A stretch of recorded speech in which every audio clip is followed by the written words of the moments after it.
Hey guys, in this video, we're going to cover how to run a JCB Hydradig. Now before you jump in and start operating, you want to make sure you've taken care of your basic maintenance. So every day, check your oil, check your fluid levels, and you want to be checking things like grease fittings at the appropriate intervals. First, on the left side of the machine, you can fill up your fuel here. You've got your fuel gauge right here. You fill your DEF fluid here, and right under here is your battery isolator key. If you hop in and you turn the key and nothing's powered on, check that, that's probably been turned off. And over here on the right side of the machine, you can check your engine oil and the dipstick, top it off if it's low, and here you can add engine coolant. Now once you've done a walk around of the machine and you're sure everything is safe to operate, you can hop in and start it up. To do that, turn the key to the on position, and then hold down the power button to start it up.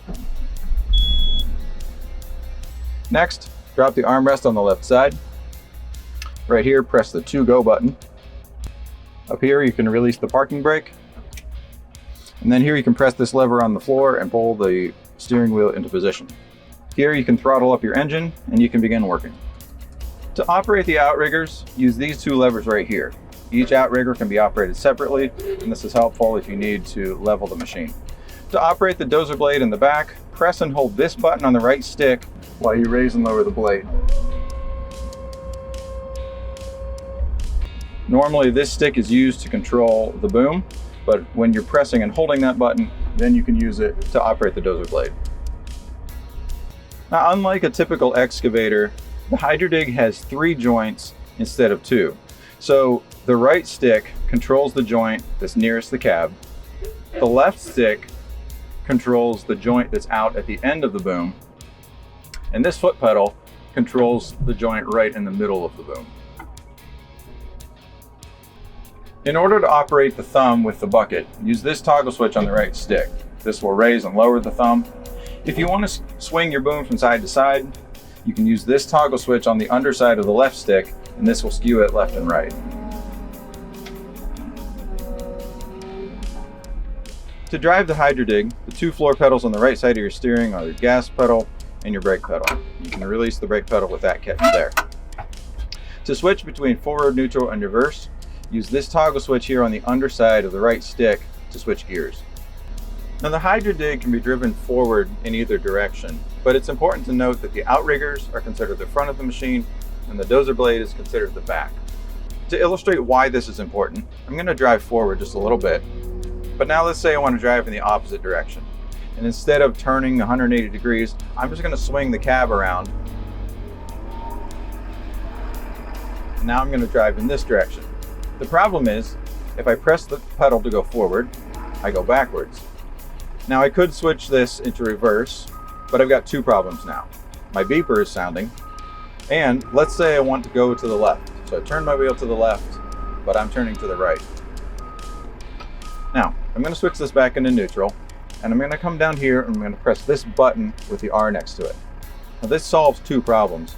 First off, when I press the pedal, my beeper is not sounding anymore, and when I go to the left, I'm actually going to the left.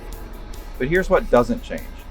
Up here, I had to switch this into reverse. My screen says I'm in reverse, and if I switch it to go forward, my reverse beeper is going because that's still considered the front of the machine. Pushing this button solves my steering and allows me to go forward without the reverse beeper sounding, but it does not change whether this is considered the back or the front of the machine. This is still the back, and I still have to switch into reverse if I want to go forward from this end of the machine. Now the Hydradig offers 3 different steering modes. You have 4-wheel steering, 2-wheel steering, and crab steering. Now right now I'm in 2-wheel steering and I want to go to 4, so I'm going to pull on the stick and switch it to 4-wheel steering. The problem is, now I'm getting this error message, and this happens when the wheels are not properly aligned. They have to be going straight forward before the machine can switch. So right now I'm getting this red X over the axle, and you can see that my front wheels are slightly to the left. So I'm going to turn them slightly to the right, very slowly until that red X turns into a green check. And now I'm in 4-wheel steering. So I can go forward, and now I'm in 4-wheel steering. So now I want to go back to 2-wheel steering, but when I do that, now it's saying that my rear wheels are not properly aligned.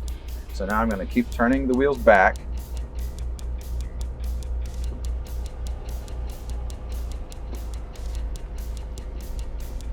Now I've got the green checkbox, and now I'm back into two-wheel steering. Before you hop in and start operating, make sure you're familiar with all the controls of this machine and check the owner's manual if you're not sure how anything works. And as always check and be aware of your surroundings before and during the operation of this machine.